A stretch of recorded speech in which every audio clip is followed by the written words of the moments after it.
lorsque un bien immobilier est détenu par plusieurs personnes.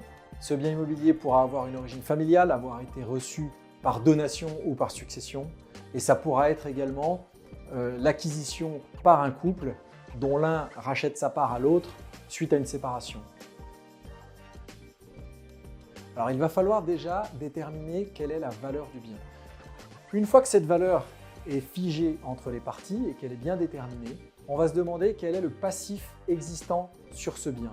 Le passif, si je reprends l'exemple d'un couple qui se sépare, ça va être le montant restant dû sur le prêt qu'ils avaient souscrit pour l'acquisition.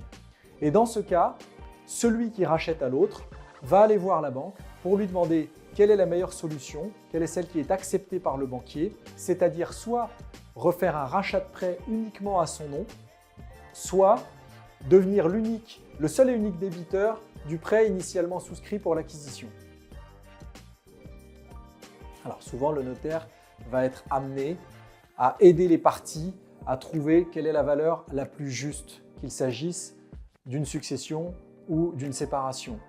Une fois que cette valeur a été déterminée, le notaire va dresser un protocole ou un avant-contrat qui, la plupart du temps, est exigé par les autres acteurs du dossier, notamment les banques, pour le financement de l'acquéreur.